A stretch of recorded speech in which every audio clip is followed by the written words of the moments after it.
Don't you call this a regular jam? I'm gonna rock this land. I'm gonna take this itty bitty world by storm. And I'm just getting warm. Just like Muhammad Ali, they called him Cassius. Watch me bash this beat like a skull. Boom. Classic LL Cool J. Hello, world. Hello, America. Hello, you. It is your new best friend, Cashmere, California. And this is the Pod is Good podcast, aka the notorious PIG, episode 54. Pod is good, and all the time. If you know, you know. If you don't, keep listening. You will learn. Today, I started with Mama Don't Knock You Out for a reason. I started with talking about Muhammad Ali for a reason, but it wasn't Muhammad Ali that wrote that. That was LL Cool J. But he was channeling Muhammad Ali, the fighter, the boxer, the athlete, the icon. Why? He knew. LL was basically saying that the pinnacle of fighting, the pinnacle of this sport when it comes to combat, if you want to talk about getting in the mud combat, you got to talk boxing, the sweet science as they call it. Today I got my guy Christian is back with us to talk about what it's like to actually be a fighter. They say everybody want to be a fighter, but don't nobody want to fight. Come on. We're going to find out what it's actually like to be a fighter today. Stay tuned.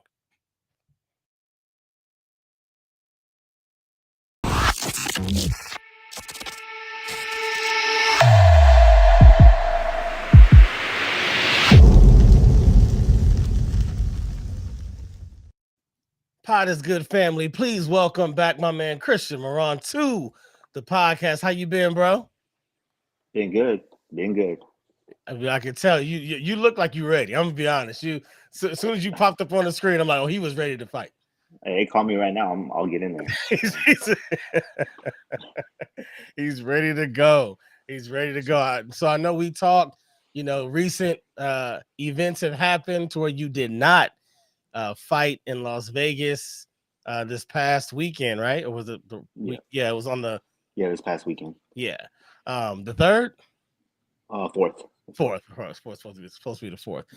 So we will get to that. We will get to that. But what I said in the beginning, I know is very true for a lot of people. They say everybody wants to be a fighter. They see fighters, they see the fitness level, they see them shredded, they see them as champions, they see the glory, they see the lights, the glamour, whether they're in mixed martial arts, whether they're in boxing or even professional wrestling. People just have this view of being a fighter, but don't nobody really want to be in a fight. Not everybody really Yeah. want to actually be in a fight. So before we get to what it's like to actually be in the fight, I wanted to talk to you about what you have to go through to get to the point where you actually walk in the ring for the fight.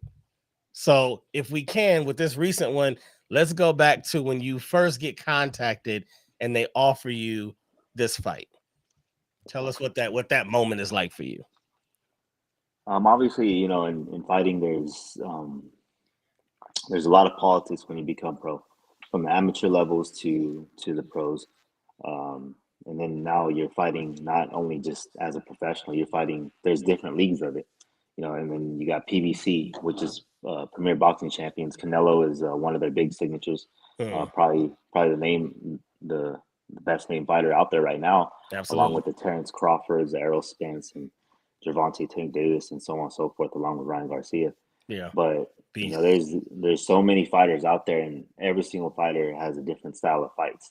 The preparation to come to the fight, from signing the contract, from getting contacted by the matchmaker. It's almost like this. Usually it's via Zoom, because obviously everybody's pretty much around the world. Yeah. If Yeah. not, I mean, the closest they'll be is in the same state. If they can make that drive, they'll make that drive. Obviously, Bakersfield's not that big of a town, so I mean, but a lot of fighters do come from these small towns, Yeah. you know, Yeah. unknown towns especially. And then there's a difference between, the West Coast fighter and the East Coast fighter. There's only one fighter that's well, there's a few fighters. Canelo comes from Mexico, right? And then you got Terrence Crawford from Omaha, Nebraska. Mm. So there's not many of those, and it's you're either a West Coast fighter or you're an East Coast fighter. And You when know, you it, say that, it, you just mean like in time zone, or do you mean like different styles? pretty much in time zone. There's just we haven't seen too much talent come from uh, the central of our nation. So I Mm, mean, okay, I get what it's different. yeah. And then then you get the fighters in Russia where they fight at very high elevation, like the Ruslan Provodnikov and the Clove. I forgot their names, but these Russian guys are beasts. They fight. They're not. They're like they're like rocks. Yeah. It's like That's a fighting good a way to rock. put it. Yeah, they could. I don't know. I don't know what they're eating. I don't know what it is, but it's just they're just a whole different type of human being. Yeah, that And sounds you know like what? Khabib Nurmagomedov. He was Exactly. champion, and they showed him as a kid wrestling bears. It's like they're just Yeah. different. They're, Just they're different. Yeah. Khabib's a good example. yeah, yeah. Khabib's a real good example. Um, but like I said, from once you get that phone call, obviously the matchmaker is going to call the fighter usually because the fighter is going to say yes no matter what. A fighter will fight anybody, Yeah. unless they're their own manager, like the Mayweathers out there, and so on and so forth. You Yeah. know, but you you can't really take that phone call. If you take that into consideration, you say yes pretty much on the dotted line. The next thing you know, you're going underneath your manager and your coaches, and then now you're gonna have a conflict in camp. So, like I said, there's so much politics Mm. in fighting, um, but it was just this camp's it's been stressful overall. I mean, from personal issues at home the last you know few weeks, three, yeah, a few weeks, and now a new transition now, in my own personal life, changing careers and in different retailers, and from my kids, being really active. So you kind of it's It's tough, a you tough have to. balance. Oh yeah, Yeah. exactly. You got to balance life. Um, And so I real quick, sorry to cut you off, but like, my so I've seen how many bodies are involved, right? Whether it be your trainers or your management or your sparring partners or your whatever, like that you have a team, just a team in the gym, yeah. right? And so you have that whole team, your professional team. Then you also got, like you said, your life. You got your children, your family, your job, your boss, coworkers, whatever the case is. When you know you have a specific time limit, right? The fight is on this day. Hmm. I know as a fighter, and my team knows, X amount of things have to happen before that day comes. Yeah. How are you able to streamline that and make sure that you stay on target given the X factor of life and your family? Because, like you said, your kids being active, you know what I'm saying? Yeah. How do you work through that? Yeah, well, I mean, I got a good team. I got a good family that supports me. Obviously, I'm not too. I don't. I'm like the black sheep of my family ever since. But once I came, really like once I started moving up in the sport, that's when family became family and friends became friends. Mm, And that's pretty sad to say. There's a saying right out there where they say, you know what, if you can't handle me at my worst, you can't be there at my best. that's true. And I feel that, what, it's pretty sad to say is, okay, now that you've made it, you know, they're they're wanting to be there. Now they support you. Now they're proud of, where they come from because of that one person that pretty much impacted their lives, and, them bragging to their friends and Mm. society that, oh, that's my cousin, that's my brother, that's my son, But you're but saying before you made it, it wasn't that support wasn't no, it there, was that enthusiasm wasn't there. no, but you know what's crazy was what motivated me was them doubting me. The doubts of them telling me that I wasn't. Why are you doing it? You're doing it. You're you're nobody. You're and especially what it started with my mom too. Mm, My mom was just like, you're not. Manny Pacquiao. You're not, Wow. Mike Tyson. You're none of those guys. Like, well, why are you even trying?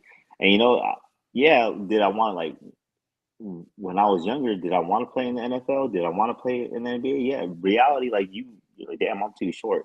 So I'm Just what not it ever is. gonna make it. Yeah, it is what it is. But Yeah. you know what? I chose a different route, and you know what? In a combat sport, especially going into the ring, you go in there alone.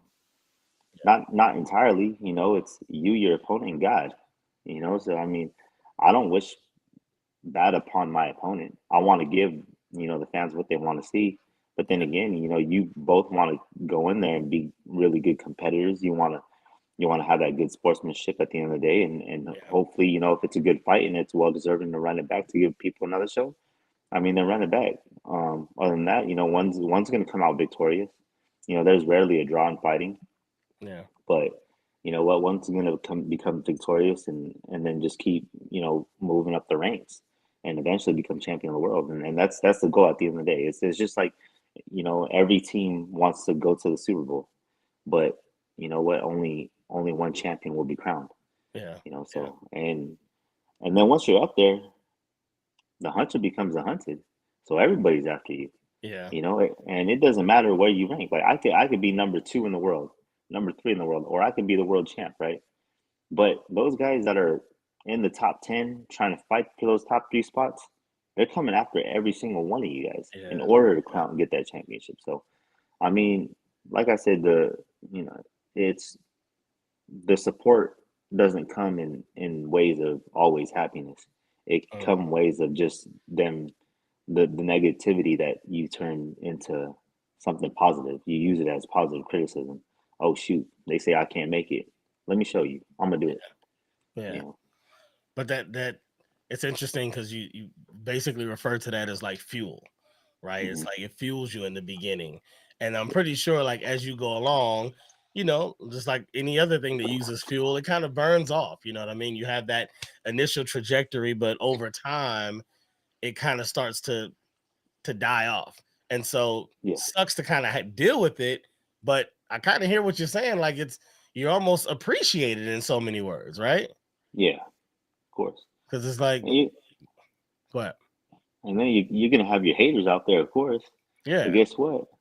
They're gonna hate because they're just mad because they couldn't fulfill your shoes. right, right. They want something to talk about. They want something to criticize. They want something to just gossip about. But at the end of the day, like I've had good people that, they didn't know that they knew me personally, and they were like, "Oh yeah, him. Well, what's it to it?" And you know what? They hit him with the truth, and that's when you know that you have other people out there that support you That's good. in every single way. Like, you know what? Like it's crazy how I've made an impact at Home Depot. Yeah, I'm no longer there. But you know what? It just it showed a lot of. I left Home Depot for a reason because I was working 2 jobs. yep, Now I'm at one, and now I can focus on my fighting career a whole lot more. So, you know what? It don't be. There's probably going to be more podcasts to come now because obviously now I'm more hungry than ever. I mm, have more time with my family. I have more. I can balance my career. You yeah, know, with this career having because like I said, there's life after boxing. Obviously, I'm not going to do this for very long. But now instead of me assuming that this was going to be the fight that was either going to start it or it was going to be me riding off the sunset being in my last fight, um, I get to now kind of start thinking things through. Now I have more practice with my sparring partners, and I told them, you know what, um, let's let's start going a lot harder. Let's start training a lot harder. Obviously, now there's a lot more drills with now me actually starting to slip and slip punches instead of me taking a whole ass whooping. Excuse language. Because honestly, I would go like when I was younger, I was gonna end up being punch drunk within the next few years. The way I was you was taking just straight punishment. ahead, Yeah, it straight was ahead. straight brawling. Yeah, straight ahead. It was just let's go. You Yeah, know what? I'm coming for you. Like I'm gonna take some. I'm gonna give some. But yeah, you know what? Now it's like, shoot. You know what? I better start. start being more defensive, start Yeah. moving around more, and Work not footwork. getting out. Yeah, footwork and not throwing punches and bunches at the same time. I mean, there's a time and a place to do it, Yeah. but it's all preparation. And you know what? I gotta fight my fight at the end of the day, whether I'm in training or whether I'm in the fight, because my sparring partners should be whooping my butt each and every single day. Uh, I shouldn't be whooping theirs on, because to be real with you, I'm not going to learn nothing of it. And every single sparring partner has a different style. yeah. And on top of that, they're not the ones cutting weight. They're going in there, healthy, happy after a full meal, Yeah. after full rest, so they're not the ones cutting weight. Right. But Right. they are professionals too, and Of they course. are trying to, them being in your camp, they're actually trying proving something to get to where you're at, or to be the Mm, next, eventually, say this sparring partner goes, oh shoot, you know what? I'm in the same division, and me and him are toe to toe, and he's where I want to be at. I'm gonna switch camps so I can fight him next, wow. and that's Yes, the that worst makes part sense. ever. Yeah, it's the worst part ever, because guess what? I don't want to see my sparring partner in a real fight at times, Right. Right. because we know each other too well. It's like fighting a mirror. Yeah. He knows me, I know him, and I'm like, oh man, you know what? No, that's why you have to take training seriously each and every single day. From the very first step that you walk into that gym and you lace up those gloves, put on that mouthpiece, and put on that headgear, you better be well prepared, because guess what? They're gonna come in there and they're gonna try to take your head out. And like I said, the preparation is just um honestly, I get tired too of these headaches, these Mm, concussions, the injuries, like the soreness. Like, it was a lot easier 10 years ago getting out of bed and being like, all right, let's go. Now you're like, damn, I don't even want to get out of this bed. I just still yeah. want to stay here. Yeah. But Yeah. So the matchmaker reaches out. I'm pretty sure they have their science and how they pick this fighter, that fighter, this person from North Carolina, this guy over here in yeah, Tallahassee, or in Sacramento, and go, okay, I'm gonna put those two together. He reaches out. Um, is there ever negotiations, or when you're not one of the you're not on the A card, or you're not the A fighter, is it more like you just take what's offered? How does that part work?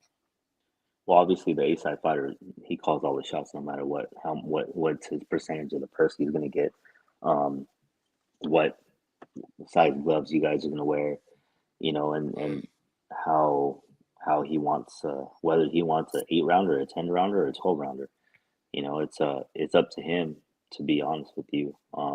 Obviously, I'm most likely gonna be the B side for the next few fights, because I've been out of action for quite a bit. But it's I mean, I can take, honestly. There were opponents out there, but was it was it worth the time to fight him? Well, what if I get injured and I can't fight that ranked opponent that I was supposed to fight? And Yeah. it's unfortunate. It happens in the sport, though. It does. It's, remember when Errol Spence and Pacquiao were supposed to fight? Spence got injured, right? So Yeah. he went Yeah. against Ugas. Um, the Mayweather Pacquiao fight that was supposed to be, going on, like, you see how they're high up there in boxing. There's so much politics. Like, that was just, everybody just didn't, us as just spectators, Right. we're wondering why isn't the fight happening, but it Yeah. happens about 4 or 5 years later. Right. The money wasn't where it needed to be. The weight wasn't where it needed to be. Anti-doping and all that stuff. Like, it was just so much politics. There was just so much ins and outs, and it's, and then if you think that's just as bad, imagine what's going on in between two camps that are trying to negotiate. And it's not Right. only it's not the fighter that's doing it. It's the coaching staff, it's the management. You know, both fighters have two different managers, but you know what?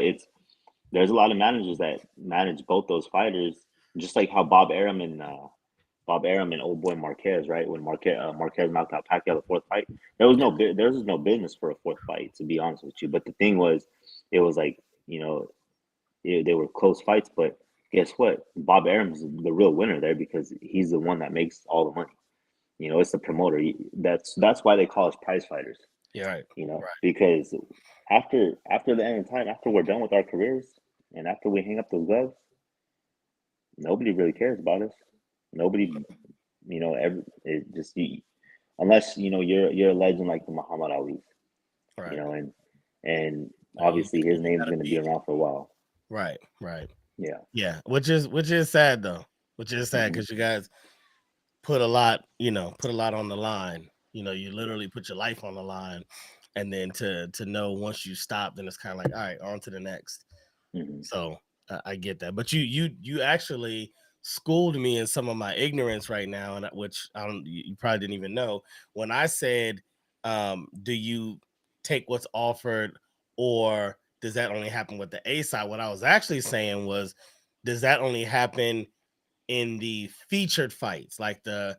the main card, but Yeah. everybody that's in the prelims and on the undercard, they may not, the non-championship fights, the non-name fighters, the non, you not in the top 10 or top 20, you just kind of got to take what you want. But then when you said you're going to be the B side, you let me know that even that on all levels, professional fights have a side and a B side, Hmm. no matter the bout, which I Yeah. appreciate. Now I know.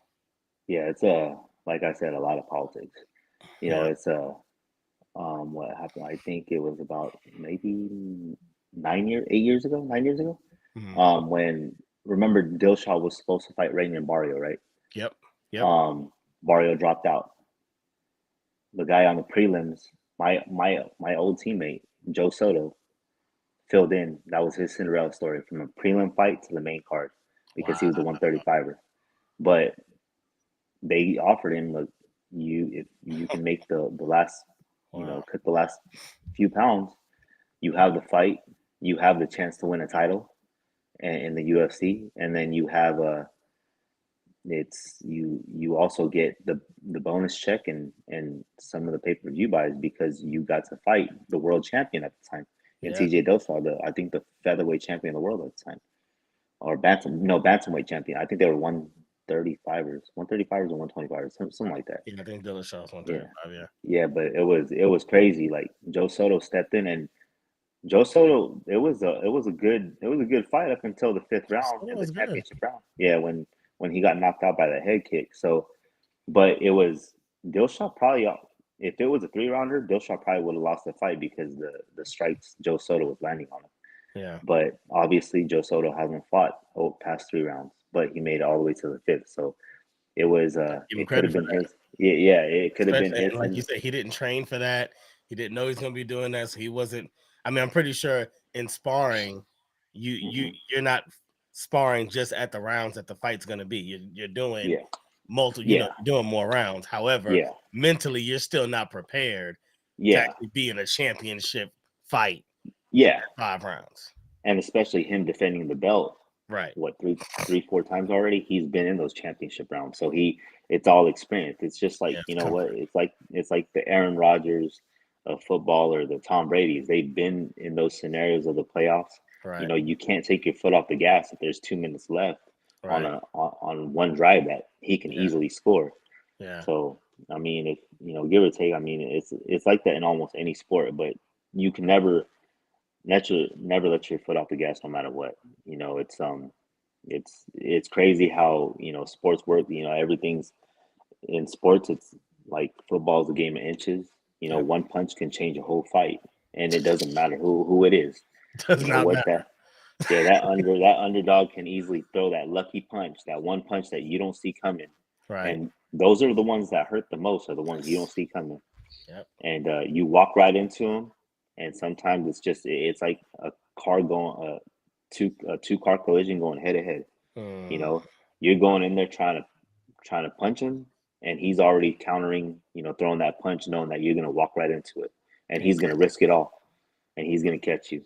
And So the next thing you know, you open your eyes up to the ref, trying to yeah, figure out what what happened. happened? Yeah, what happened? That I've been knocked out pretty bad before, to where I'm like, what's going on here? Like, Wow. but it was like, and then seeing double vision after the fight for at least a couple hours.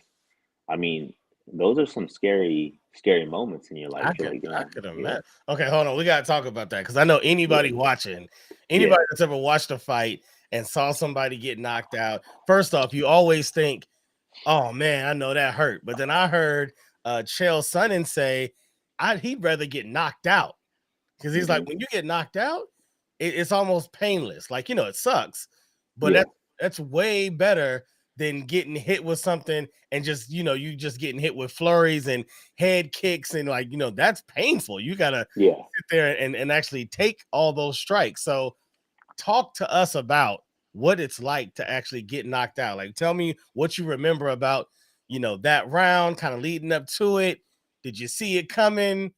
You know, I lost Christian. No, Christian, come back. We had such a great story to talk about. I want to know what it's like to get knocked out, man.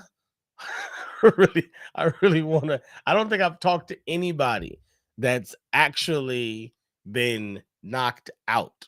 Like knocked down, that's one thing, hit to the point where, they start to get blurry and daisy, I mean, wobbly. Okay, that's one thing.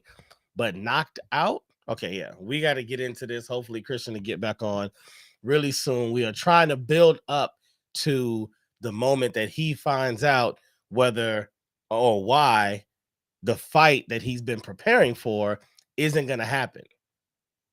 I'm gonna keep y'all with that because I don't want y'all to know if it was on his end. Was it a business thing? Was it a doctor's thing? Was it his opponent? Was it the venue? Was it a promotional thing?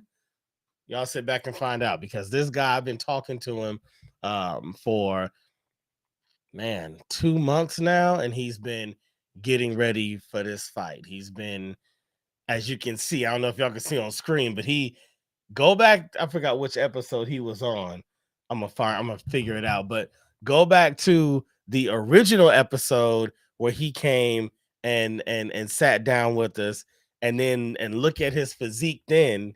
And then if you look now, you'll easily be able to see like, oh, okay, yeah, he's been in the gym. I got him back. I got him back. I was just talking about when you were here, episode 41, everybody. I was telling them you go back to episode 41 and see Christian on here, you can see a different physique. Now you can tell he was ready for something. He's sitting in the screen different right now. So anyway, anyway, all right, your story on how that whole thing happened, how it felt and whatnot. Yeah, it was honestly, I thought I was still in the fight. To be real with you, I thought I was still in the fight. Like I thought the fight was going good. I thought the fight was going my way. Obviously, there was I think there was about 20 seconds to go. Um, Hmm. it was this was against Sonny Robledo. He was number 3 in the world, I think. Yeah, number 3 in the world. And honestly, I was he knocked me down. It was a flash knockdown. And you know what? There was only 15 seconds left in the round. And Wow. uh, I can hear. See, that's why Coach Vince was like, I think he yelled at both them, at Arturo and Michael for, speaking, saying there's only one person that speaks in the fight, and that's me. Well, Arturo was yelling for me to finish him off and try to regain composure and try to, you know, try to, finish the round strong. Right. And Michael was telling me to take the 10 count, the full 10 count. Yeah. I got up right away to show no weakness, and I think Cool. that's what messed me up because my legs weren't under me. Um, Mhm. top of that, I walked right into, I don't know what it was. I think it was an uppercut, but yeah, he knocked me out good. So I mean, I was just I woke up and I was like, damn, what happened? Like honestly, like I was gonna get back up and I fell back down.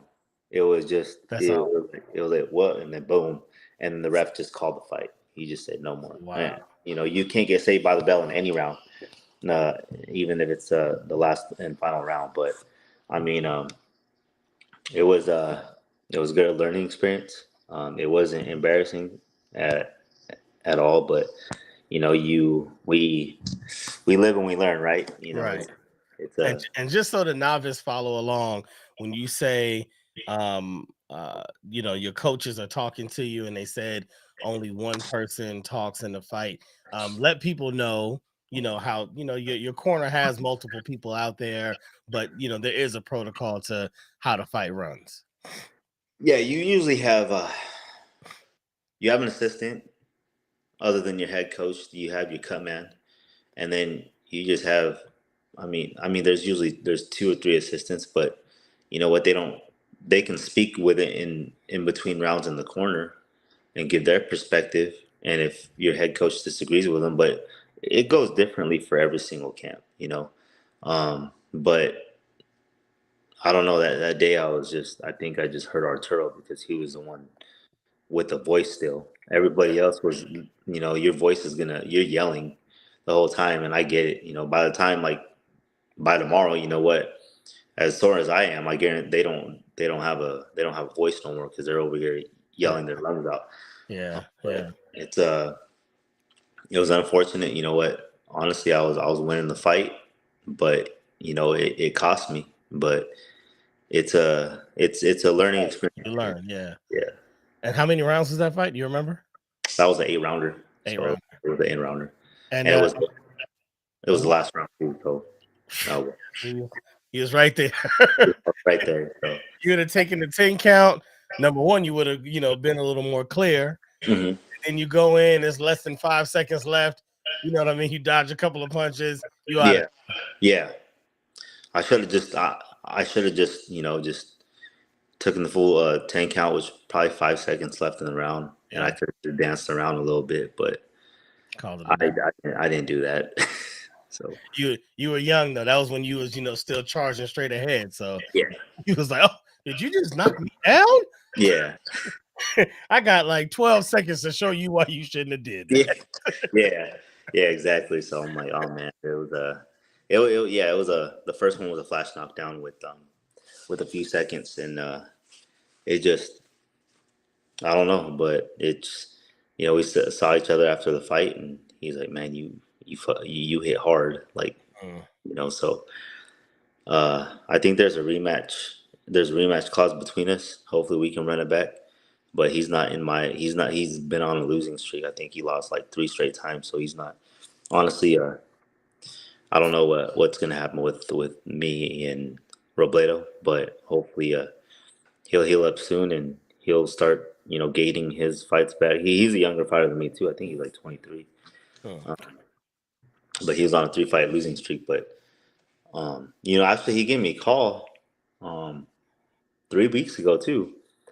While I was in camping, he's like, "Yeah, I heard you're fighting this and that," and he's like, I'd like to come help you out and spar with you." He's from Orange County, Mm. but he just wants to get back and he's ready as well, but um, he wanted to prep, but I'm like, I don't want to prep with you because what Yeah. if we're fighting in the long run?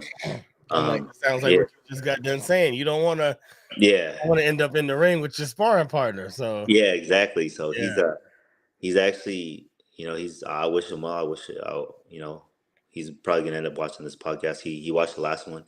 I Um, don't. so, so I'm just hoping he heals up and he earns his way back in the top 15 again, so we can run it back. Fire, fire. And so, what weight class you fighting in right now? 135. 135. All right. So, nutrition. Mhm. Does your um you know does your eating change immediately, like the moment oh, fight's coming, or do I got a little time, like I can still have some pizza, I can still drink a little, whatever you do, I can still do this for a little bit and slowly Yeah. taper off, or is this like nope, immediate, throw it out, get all the Twinkies out of here, it's game time? Well, you stood next to me as a person, and I'm a pretty I'm a like a I guess a more muscular Yeah, than any average fighter. yeah, So it's like I gotta really, get really slim. So with me, every fighter is different. I cut it all out, but I'm not gonna starve myself. I'm gonna eat clean. Um, there's this um there's this component called shilajits. I don't know if you ever heard of it. No. It's plant based. It's what Bruce Lee used to use. Oh wow. It's from the mountains. It comes in a gel form. It's a resin. So you just take a dab of it. It looks like tar. Hmm. You could either take it straight and put it underneath your tongue. It's a whole different type of energy. What's it called? Nate, Shillings? Shilajits, yeah, Shilajits. It's it's it's now sold commonly now. A lot of people, it increases your metabolism. Um, your energy is just crazy. Wow. But it's Bruce Lee used to use that stuff all the time, and it's all natural. You could put it in your coffee. You could put it in your you could put it in your water, and the water turns all black. But Shit. it's actually really, it doesn't taste too well. I'll tell you that. But it does increase your metabolism. Also on there you go. That's it right there. Um, and Wow. you can I use sea moss, the sea gel. Hmm. That contains 98% of the minerals your body needs. So it's pretty, it's really good stuff. So So between Shilajit, sea moss, those are like some of the, I guess you would call them supplements or things that you just add, into your daily routine. I added to my daily. I mean, they are supplements. They're dietary supplements, but Okay. it's instead of using pre workout, why not use this natural? It's all natural from Earth, Yeah. you know, Yeah. I and like it's really strong. I mean, you should honestly you should give it a shot one day. I'll send you a few. it. Okay. Um, give it a shot one day, and you'll be like, wow, what the heck is going on here? Like your vision changes. Oh Like wow. you'll start seeing things you don't get as fatigued, you don't get tired. You sleep well. Your testosterone levels are higher at a It's crazy. at a good rate. Not Yeah. shoot, this guy's on steroids, but Yeah. it's like you know what you build natural testosterone, um, and just it increases your metabolism. You feel a lot healthier. Your body feels great. That's Honestly, yeah. yeah. Send it over. I use it right before a Great. fight. Yeah, and you know it's like, whoa, this guy's on something. But you know Wow. what? Now everybody in the gym is on it because I use it, and I'm like, oh crap, I shouldn't have told him that. But you know, He I doesn't know. still eat like the week prior. I start cutting stuff down. I just start snacking. You know, like you don't want your body growling. That's the key thing. So I try to cut carbs, but you know you do need some carbs in your system, and that's usually in the morning where I have it's usually uh, I'll have like a wheat toasted bread with avocado on it and some trimmings on there, but it's just something fast and quick. Egg whites on it if so, and then I just start cutting it in half portions. Hmm. Obviously, you can eat as much greens as you want. You know, you can, you know, especially.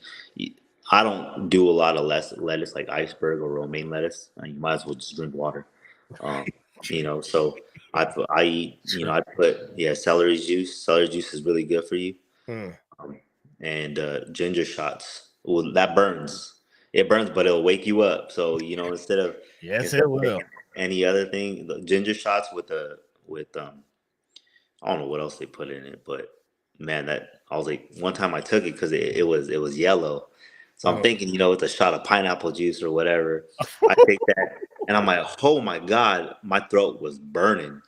Yeah, Like if you expected pineapple juice yeah, and then you get that, I can imagine the yeah. dismay. Well, it was the worst disappointment, but you know what? Hmm. I felt good Yeah.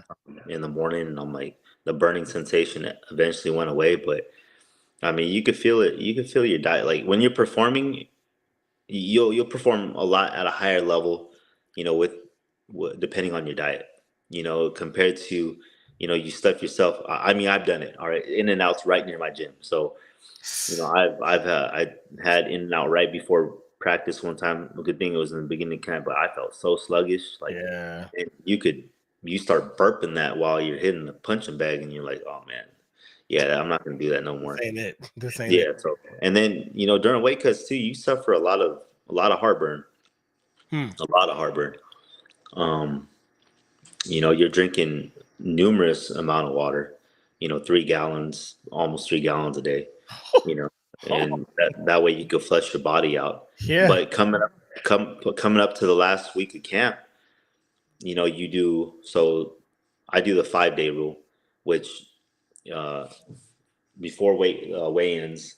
So you do the 1 gallon 5 days, 4 days prior to weigh-in, then a gallon, then half a gallon, and then you do 2 water bottles. The day of weigh-ins, the night before weigh-ins, you can. I mean, you try not to consume as much water because that night you should already be on weight, Hmm. and then you should be able to wake up 2 pounds lighter, so you can actually drink, a little, like something like this, Yeah.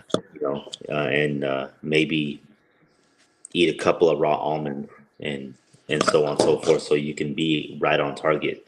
But what's crazy is, Wow. when you shower in the morning too, you got to shower with ice cold water, no hot water, because if you do hot water, your pores open up, right? Your Mhm. body's a sponge. It's gonna try to take in as much water as it can through your pores. It's crazy. That What? way, yeah, because your skin, you just pretty much dehydrated yourself. Yeah. So it's crazy how that works, but hey, I did not know that. yeah, it's your body's gonna want to be like, give me that, you So know. so you could potentially, if you take a hot shower, it'll open your pores, and your body will actually start to soak in some of Yeah, that water, which will then affect your weight. yeah, it will. That's crazy. I Yeah, did not know that that happened. yeah, I thought that was a one-way street.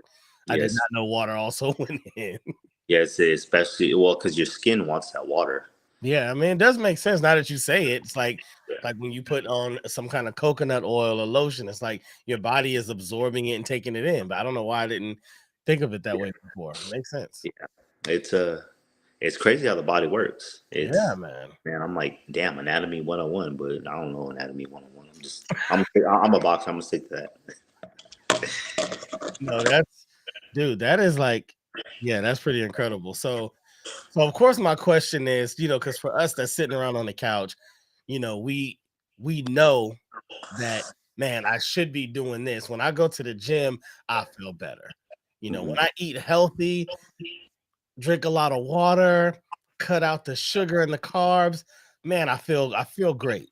Hmm. However, somehow we all just backslide into that normal lifestyle, right? Yeah, You as a fighter, you actually experience it on an extreme level, right? Like on another level that most of us have never felt. How fast or how slow does it take for you to fall back into where you were prior to training? Or do you feel like you kind of keep that consistency throughout, even when it's not when you're not in the training mode? like outside of camp after a fight. Right. Um, well, that's a good question. Sometimes like usually right after the fight, you're over there. You want to eat everything and anything. So So it's pretty fast. yeah. But the thing is too is your body's eating so healthy. Anything you eat almost makes you feel sick. And Mm, you know what? Like obviously, like man, chicken nuggets from McDonald's smell amazing. And I remember I had like 2, 3 of those, and my body just didn't want it. I literally vomited that stuff out real quick. So um, what was good was usually right after every fight, you kind of want your body, your stomach shrinks um, when you're on that type of diet because you're not consuming as much food and protein as it should, so it starts shrinking down.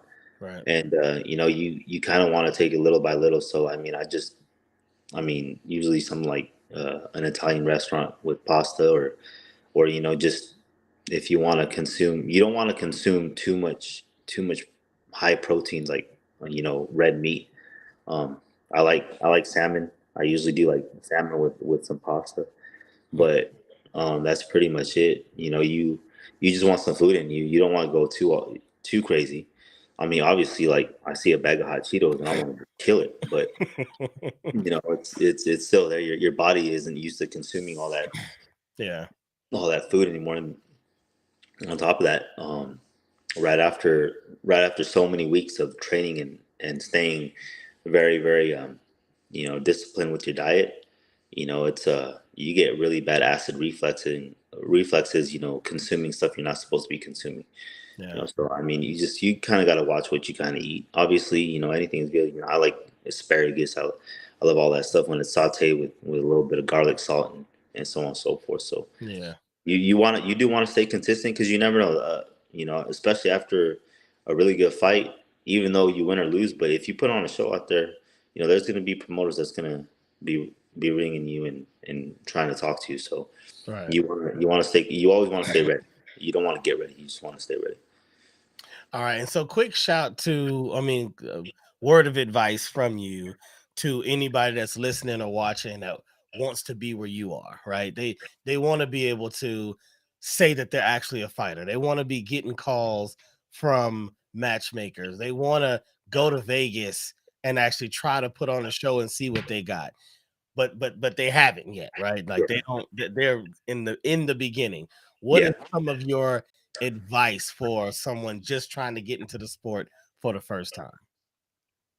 it's all mentality. You know, um, I put God first. Yeah. It's he. I pray every single day, and you know what? It's helped my mental health. I'm a whole lot happier person. I'm in peace with myself. Yeah. Um, and then you know what? It's your drive. If you really want something, you're gonna go get it. There's no excuses. Nothing should be able to come in between you and that ring or wherever you want to get your goals, your ambitions. Yeah. You know, the only person that could stop you is you. Hmm. Um, Practice, work hard every day. Hard. You could be the most talented person in the world at anything you choose to go to, whether you want to play in the NFL, NBA, or you want to do boxing or MMA. Yeah. But the thing is you know what? Hard work beats talent every single time, Every no time. matter what. Every And it's if you work hard at anything and don't make any excuses, you're already there. You if you just keep, you're your own worst critic, and you can be better every single day. You're like, okay, I need to work on this, I need to work on that. What do I got to do? Okay, do I have to get up earlier to go to training to stay ahead of the game? Do I have to stay later? I mean, you want to keep, driving. You want to keep working hard. I mean, that's how these athletes become the best of who they are. For right. example, Kobe Bryant, right? Kobe was in the gym all the time when he played for the Olympic team. You Yeah. know, while Melo and Braun were coming back from the club at 3 in the morning, guess who was going into the gym at 3 in the morning? It That's was right. Kobe. That's So right. it was like, you know what, like if you have that mentality and that drive, you're gonna get what you want no matter what. Will you come up short? Yeah, you might. Are you gonna be the next Muhammad Ali? Are you gonna be the next Kobe Bryant? You gonna be the next Michael Jordan? Probably not. But you know what? You could either, get close to it or you could go beyond it. Yeah. Somebody's you're gonna make a name of yourself. I'm not gonna become I'm not gonna become Mayweather. I'm gonna become Pacquiao. I'm gonna be Christian Marron. And guess what? I'm gonna put my name on the map and not I'm not over here trying to prove to the world that I'm the best. I'm gonna prove to myself and my family and my kids that I'm the best Yeah. at what I do. And you know what? I haven't failed yet. Like I've had I've had a lot of things going on in my personal life. A lot of mental stuff. For those athletes that are listening, just try to block out all the negativity out of your life. Mhm. If it's disturbing your peace of mind, let it go. Yeah. If it's a relationship, if it's a toxic relationship, whether it's with your significant other, whether it's with a family member, or sad to say, or it could be your best friend. You got to cut that out Hmm. because you know what, that bad energy, it does affect you. You just, like I say, you always want to be at peace with yourself, and I found my peace with myself. I obviously, like I I just remember I was in that tough situation with my ex, and I was like, shoot, you know what? I love me, like Yeah. I you may be the baddest girl out there, but guess what? At the end of the day, shoot, you weren't the one paying my bills. You were honestly, I'm saving money now, but it's a it's good timing. I'm like, you know what? Thank you, Lord, because guess what? The holidays are coming up, and shoot, Right. I don't got a plan around the holidays. I'll try to seek attention after Valentine's Day. You feel Yeah. me? So Yeah. Yeah. I know as bad as that sounds, it's Hey, it is what it is. it is what it is. So I'm It's what like, it is. I mean, but yeah, for those athletes out there, no matter what you guys do, put your mind into it. Yeah. Like always surround yourself with good people, positive people. Like uh, it's that one person that that's in your life that's creating all that chaos and that negativity is gonna pretty much make a big impact in your career. Hmm. Or and not only that, my pastor told me that the person that you least expect that comes into your life will create the biggest impact Hmm. in a big positive way. You just, Hmm. for example, you know what? I met you at Home Depot that one night. I didn't realize I was going to be on a podcast. I'm Right. really blessed. I'm truly thankful for you having me on here. And Appreciate you. I've watched a few of your shows too. With investors and stuff like that. So it's pretty cool. Nice. You can learn. It's almost like I'm networking with people I don't even know. Yeah. You Yeah. know, True. so it's like you could get ideas from almost literally everything, anything around you that surrounds you. Yeah. And social, like for example, social media, it could be for the good or the bad. Absolutely. And Absolutely. like I think a lot of I all the bad stuff I put aside, but you know what? There's quotes in there that are really inspiring too. And I feel like when I'm reading something like that, whether it's on social media, whether it's in a book, or whether it's somebody that I barely even know that's telling me and giving me some advice, I'm like, you know what, our Lord and Savior Jesus Christ is probably speaking to me through this person through social media, which is it's a it's a good way to put it. But Yeah. like I feel that as an athlete, I've came a long ways because I'm at peace with myself. I learned to love myself. I learned, to block out all the things that were distractions, all the negativity, and try to just keep applying myself and get better each and every single day. Because when you wake up in the morning, everybody brushes their teeth, right? I hope they do. I Hopefully. mean, I mean, but you look in that mirror and you're like, damn, I'm gonna be better today. It's gonna be a better day. We live life in moments. It's not, and within those moments, they could be the they could be the worst day of your life, right? But guess what? It's just a bad day. You got one more, you got another day to live. You should be thankful that you get to open your eyes, you get to breathe this nasty Bakersfield air, whatever it is, and you get to walk. I tell my kids all the time because sometimes they get frustrated. Look, you got both your hands still. You got both your feet. Like look what's going on in the world right now in Palestine, Mm. in the Holy Land. And those kids shouldn't have to go through that. Right. And they're over here fighting a war that they shouldn't be fighting. Right. And obviously, I came from the military. And like, does it make me want to drive to go back? Of course it does. But Mm. then again, I'm very thankful that I got my opportunity to be there and know what it was like to be overseas, be in combat. Yeah. Now I can actually implement that on my kids and people that surround me, and let them know, what, I'm here for a reason. God put me here for a reason, and there's reasons to each and every day while I'm living is, and what I feel like doing every single day, like I tell myself, make an impact. Mm. It doesn't matter where, make an impact. Yeah. A positive note. Yeah. Do whether it's amongst a person that's just having a bad day, make an impact. Whether it's putting just that smile on their face, or whether it's making a new friend, you just never know. I mean, it's crazy how life is, man. And I'm very blessed and thankful that I got to fight on the biggest stage of boxing in PBC. But in Dope. order to get there, you gotta There's sacrifices that you do have to make, Yeah, yeah, but you know what? It's like I said, you got to block out all the distractions. Be 1% better. Make sure you're that 1% better each and every single day, and work hard at everything you do, no matter how small the workload is.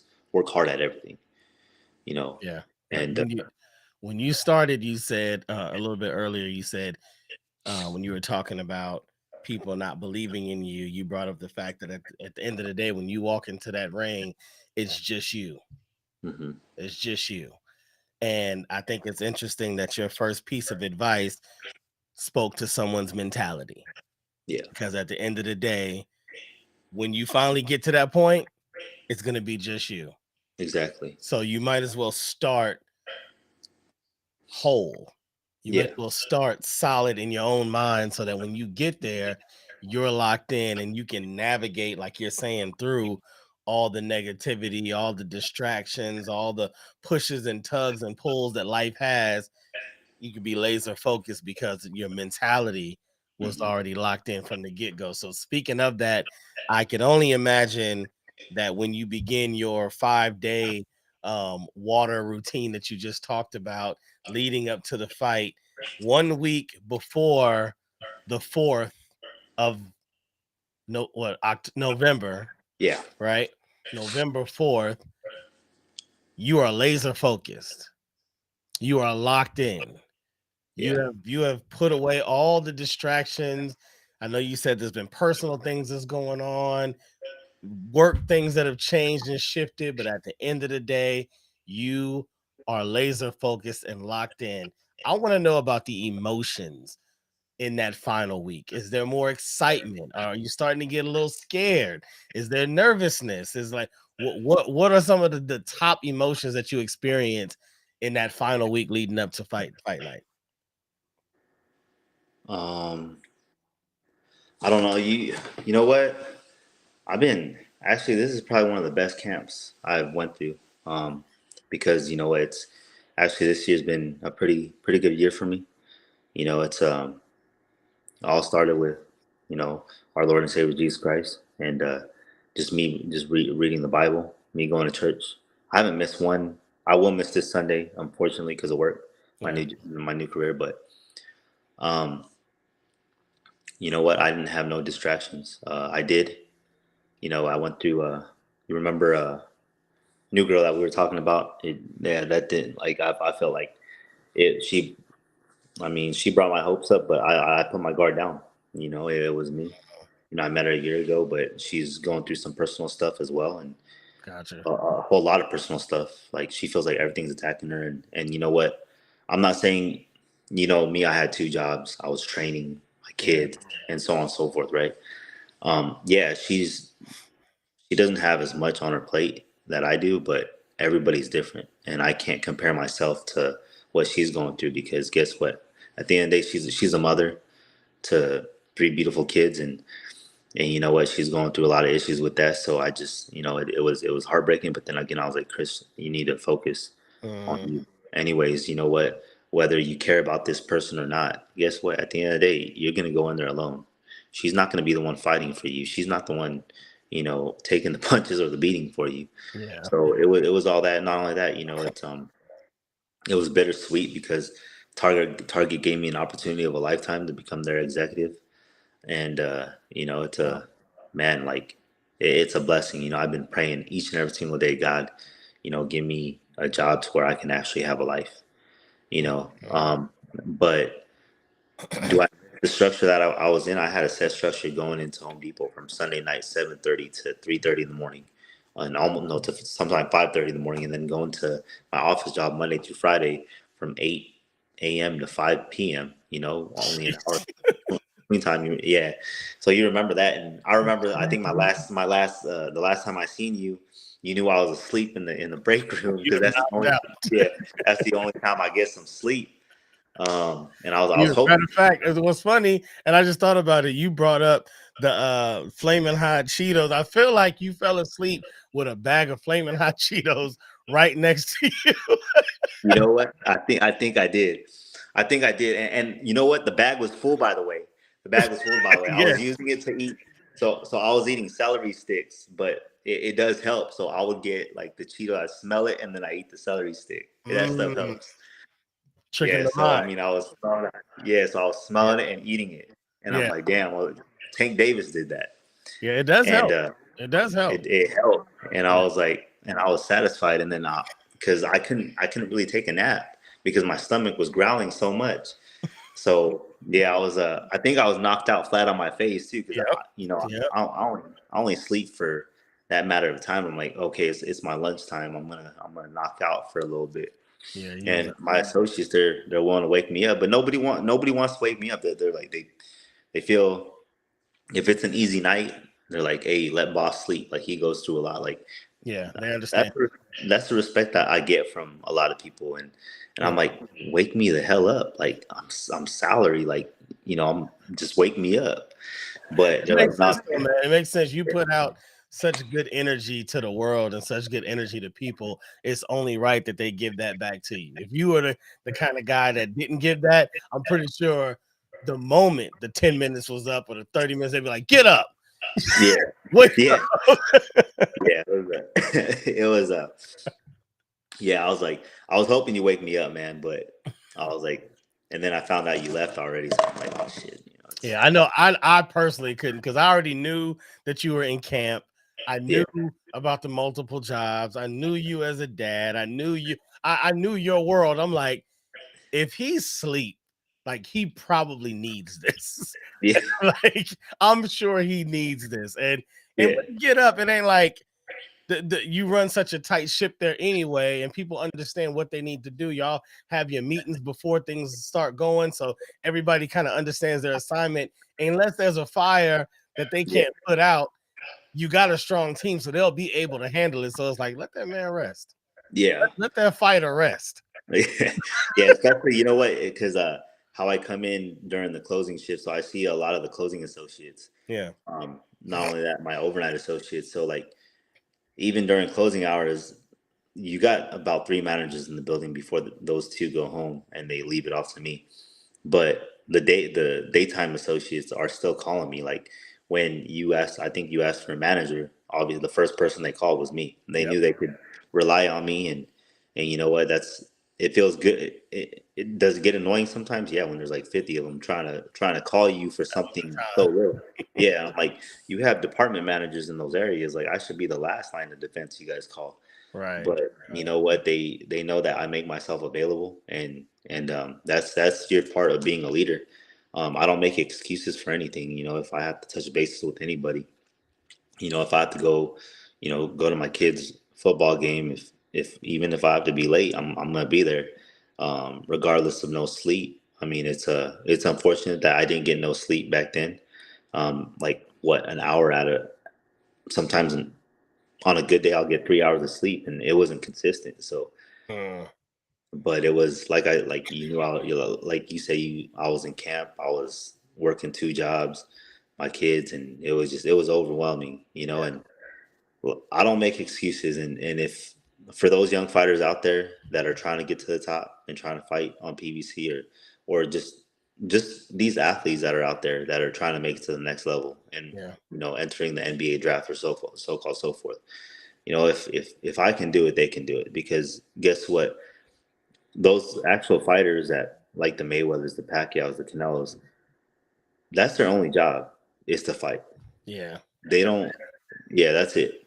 And they train like pretty much they're trained in discipline, but they do have the resources to do that because they're at that level already where they're making millions and billions of dollars. Where fighters like me, yeah, I'm fighting on the big stage, but then again, I'm not generating those pay-per-view buys they're doing. And then on top of that, like, I do want a life outside of boxing, and if it's a career outside of boxing, I'm I'm not, I'm gonna try to ease off with it and be supportive and be there for my family. I feel like, you know what, my son is probably gonna be hopefully the next champion one day. hmm. I can already feel it. He's moving a lot better than I am. Man, his punches hurt, but it's he's only 4 years old. and he has the footwork down. He has the basic knowledge. He has the movement, but he's over there. He's trying to copy dad all the time. So um, I don't want him fighting, but I'm gonna support him in whatever he wants to do. You know, And as a as a fighter, you know, it you know, going through that beating, going through camp like that, going through the pain and suffering, you know, you want your kids to avoid the stuff that you suffered through. You yeah, know, but you know, if he wants to do it and if he's really into it, by all means, you know, I'm gonna support you. And you know what, I'm not as scared as I am. You know, I'm sure he'll do great, and I'm sure he's gonna learn from my mistakes to not accumulate as much punches as Daddy took. But he's gonna go in there and do the punching. So yeah. I mean, it's like I said, That's a good thing, though. I mean, him coming up, looking at you, and it helps. It helps to have some type of um. Uh, I don't want to use the term idol because religiously, idol yeah, has like a little bit of negativity, but to have somebody to look up to, what I mean, yeah, some figure that is in a place that you want to be in. I hear you talking about it with your son, which I know he'll learn greatly from you. Even you're talking about the other fighters, and mentor might be a better word. Someone that they can look up to and understanding to fight through those that negativity and stay focused. And if they really yeah, want it, push hard for it. And then even hearing about your camp, it's like I asked you about the emotions that you went through, and it sounds like the camp was so solid that as far as the camp goes, it was just kind of like breezy. You know what I mean? I'm yeah. not saying it was easy, but emotionally, like everything was intact. But Hmm. it probably is exactly what you alluded to earlier, and that we've also recapped, that it starts with you. And Yeah, the fact that you said this year has been very spiritual for you, you felt very connected, you've been very prayerful. It makes sense to me, who's also a believer, how you can go into a camp and your appreciation for even being in the moment, your yeah, appreciation for having these people around you, your appreciation for having the health level that you do to be able to execute the way that you are would make it difficult to have these other negative emotions find their way outside of the normal physical struggles and just dealing with camp. You know what I mean? So it yeah. makes sense. Yeah, you get to like I get to socialize with people and get live a normal life outside the ring. And Yeah. not only that, you know, I've been in camps. What the camp before this camp? There's been camps where I had disagreement with a few of my coaches, to where you know sometimes we get in physical altercations Hmm. against each other. Yeah. But at the end of the day, you're one big family, you know, and you know, it's. I remember Coach Gill. He was being the biggest baby one time. I think this was against Trayvon, me against Trayvon Marshall, Huh. and me and him like it was like I'm like, look, I'll cut the 2 pounds right before weigh-ins. Let me no cut them right now, cut them right now. I'm like, I know my body right now. I'm stressing. I know, like, let me go to sleep, let me wake up. But he wanted all that weight dropped, and Coach Vince, now my head coach. Um, was saying he knows his body. I guarantee he's gonna wake up already at weight. Leave him alone. And he said, no, he needs to do it now. He needs like it was just, and I'm like, man, you were a heavyweight when you fought. You know, you didn't have to lose no weight. You Right. know, Right. so you Yours know, is yeah, wait and over. It's like, exactly, exactly. And he's a big dude. You know, almost 6'2", 6'3". hmm. I mean, and he was just a he was fighting. Yeah, he was fighting at 220 and above. You know, so I'm like, you did not have to cut no weight. You do not know what it's like to cut weight. Right. And Vince was like telling him to chill, to relax, and then it got into it got into like a physical altercation. He happened to be the biggest baby. I remember it was just funny because I think Silva, one of my teammates, was just he had it on video the whole time. Um, Maybe I'll send you that video one day, and then you could, if when we get on a podcast, you could post it up. Love it. But he was like, he's like, you're just being a jerk right now, and you just have this big old 6'2" guy just turn his back. He's like, I don't want your money, this and that. Wow. I'm like, it was, yeah, it was that camp was pretty vicious. It was, yeah, Wow. it was against Trayvon Marshall. Like he was being the biggest baby ever. Up Trayvon. until the fight, you know, Vince told me to go apologize. so I had to be the bigger man, obviously. But he was there, like I was like, man, the dude was already happy. He was already at the freaking. He was already in the mess hall, already freaking eating all the good food. So I'm like, you Right. know, He already moved on. he already moved on. So he's like, all right, well, I'll still be in your corner. Well, all right, cool. It's just like I said, it's not all. It's not all. The grass isn't green on the other side. I mean, he was obviously, like I said, there's camps where there's physical altercations, you Yeah. know, verbal altercations, and a lot of conflicts and a lot of things going on in camp. But this camp by far, I'm not saying it was my best camp, like work ethic wise, because obviously an athlete needs a rest, you know. So I was fighting tired the whole time. I was training tired the whole time. But like I said, I don't make any excuses. Once I'm my drive is there, my drive is there. Yeah. You know, I'm just gonna keep pushing until I can't push no more.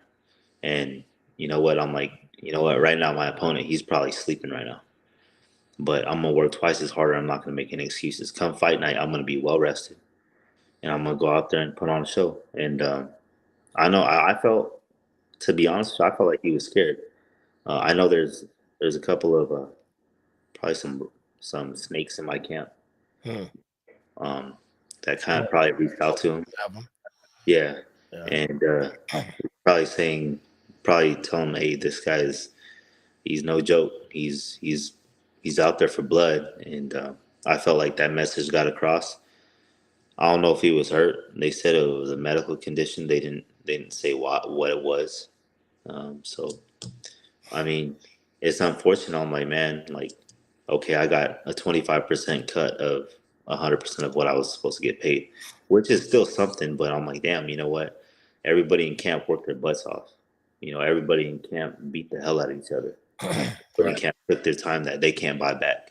Yeah. Yeah. So And it, so this is so you go through your last 5 days, you know what I mean? You get in there, you've had a great camp, you've been locked in emotionally, you've been getting rid of all the extra baggage in your life. And now, how many days before the actual fight do you get that call where they say the fighter's pulling out?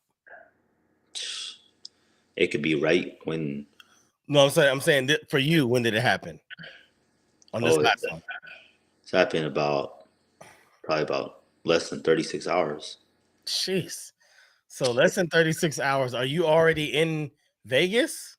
Yeah, I was already in Vegas.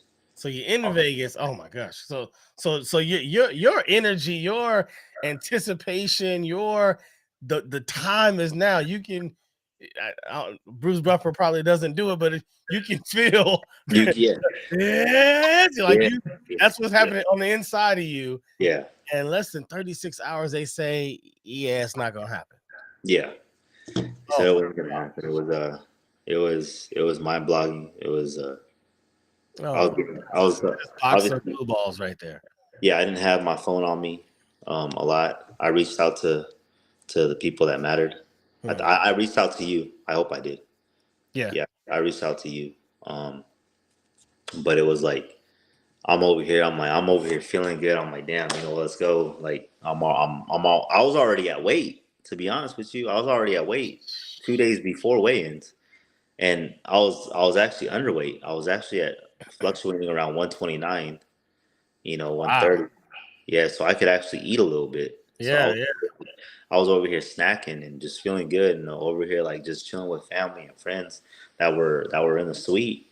Right. Everybody's all playing pool and talking crap to each other, and I was being catered to, and it was like I said, it was a good camp. Everybody, Yeah. who was it? I think my son smashed the cheesecake up against somebody's face. I don't know. I guess he got fed up with him or something. But it's moments like that you cherish. It's a Oh yeah. That's hilarious. Hopefully somebody yeah, got that. Oh, yeah. too many It cameras was around and not get that.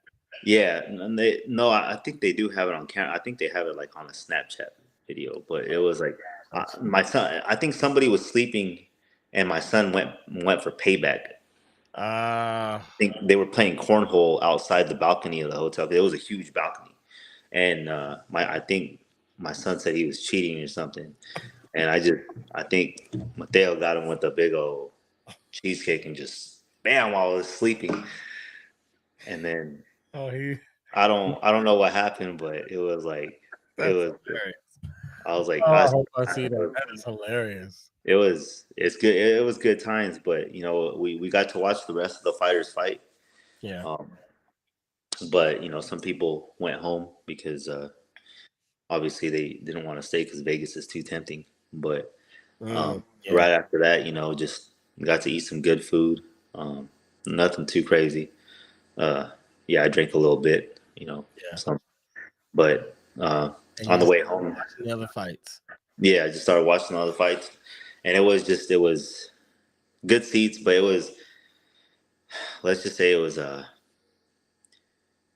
you're like, damn, I could have been in there, you Yeah. know, that should have been me. This round, you were just, it Supposed to be was my night. frustrating, It's but supposed to be my night. yeah, and I was just waiting for it all. I was like, I knew I was gonna win that fight. Um, but you know what? God has different plans for me, and who knows? I might get a phone call after this. Them trying to set me up, getting my Cinderella story, and setting me up with Tank Davis or something. I don't know, It's true. You but never know. but you just don't know. Um, I heard Pacquiao's coming back to find Davis, but I'm like that's dangerous. You Don't don't do do that. that. Stay in You're politics, Pack. You yeah good. yeah you're too old. Davis is too strong. You got Just nothing to prove. You got nothing to prove. you've already done it all. So I'm like, let me. This is my turn. Let me do this. Right. But Well, like, bro, the Cinderella story sounds like it is still moving forward. It sounds like the Christian train is still on the tracks looking for its next destination. I hope that it comes to you very soon because and I'm pretty sure it will because like I was just talking about the energy with you and your coworkers, you put out such a magnetic energy that it's only right. The yeah, universe has to respond. And yeah, so I know I'm going to be getting that call from you soon saying, I got one. I got another one in the books. It's coming up. You're going yeah, to make it to Vegas. I'm going to be, because I told my wife, we're going to Vegas. I'm yeah, like, I'm going to go, we're going to watch him fight. yeah, I'm going to Vegas to support yeah, him. And so make sure you let me know. Thank you for being on here, man. It's unique to be able to talk to somebody about what it's actually like. You know what I mean? yeah. Sometimes with professional fighters, you might hear little glimpses, in the middle of them talking about things like, yeah, the training camp was kind of tough because I had some stuff going, but no excuses. And that's kind of all you really hear. But you actually allowed us to really peek into your life and see Mm, what it's like behind the scenes. And this entire episode is definitely going to be called the hunter becomes the hunted because that was a great line. I do see how that is the truth. I see you right now hunting your way up the ranks, and like you said, you're gonna get to a point one day when you look back down that mountaintop and you're gonna see others climbing up to be exactly where you're at, and that's gonna be a moment of appreciation for you. I know because that's how you roll. You uh, appreciate every moment of it. no, no doubt, no doubt. I mean, like I said, I'm ready. After this, I'm gonna go train. I'm gonna stay on top of it, and I'm just gonna keep getting better. Like I said, the last time we talked, I didn't know if it was gonna be the start of a new beginning Right, or right off into the sunset. right. But this is a start to a new beginning, and I ain't running into the sunset anytime soon. There you go. They're gonna have to take that away from me. But I guarantee you, you know what, God's watching. You know what, I know there's more blessings to come, and if it whether it's in that ring or not, I know I'm gonna be successful at anything I do because I know that I'm just gonna keep working hard at it Yeah. for as long as I live, as long as I breathe, as I'm breathing. There's always gonna be a fight in me, and I'm gonna keep doing what I do, and no doubt. Once a big fight happens, I would love to have you and your wife come, on me, and well, you'll see. You'll actually, hopefully, you can bring the podcast there, and Absolutely. I'm you with it. know, you could be, Yeah, instead of that background, you could have a different whole background. It'll be pretty crazy. I love it. I love And it. it'll be just full of living the life of a superstar, pretty much. That's how I felt when I was there.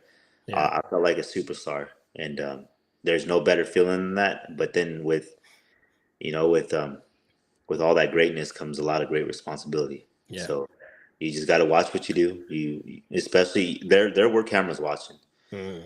just Well, because they wanted to see the ins and out of us. But yeah. you don't want to be unprofessional on camera. True. You know, it could ding you pretty bad. Yeah. But like I said, there's a lot more fights to come, and I feel, you know what, if I could get through these 3 fights, you know, I'm knocking on a world championship belt, and it'd be great to have that WBC strap around my shoulder, I you see know. it So coming. and I see it you'll coming. be I know you could be a witness to that, and it's hopefully it'll be a good success to both of us. Yeah. I love it. Let's go, champ. All right, my guy. I appreciate you. Till next time, I guess you off to training. I'm actually off to my daughter has volleyball practice, so I'm gonna go do that. I'm gonna let you go do that, and I'm gonna holler at you soon, my guy. All right, brother. I appreciate you and thank you. As you can see, I'll still be drinking water. I want a beer right now, but All right, then, Christian. all right, man. God bless. You take care. All right. All right, y'all. That has been episode 54. Hopefully, you enjoyed seeing what it's like going behind the scenes in the life of a true fighter. My guy Christian is a fighter through and through in every part of his life. And the greatest piece of advice that he gave to you, the future boxer, and you, the future fighter, and you, anyone that's out there, is it starts with your own mentality. Believing in yourself, the positivity in what you're going to do, the belief and the stronghold that you have on your vision. Got to start there. At the end of the day, it's all about you.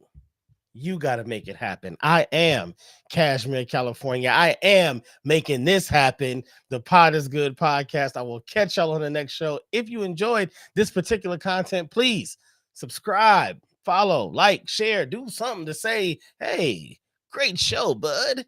Hey, love the content. I'd appreciate it. It means a lot. Till next time, I'm out.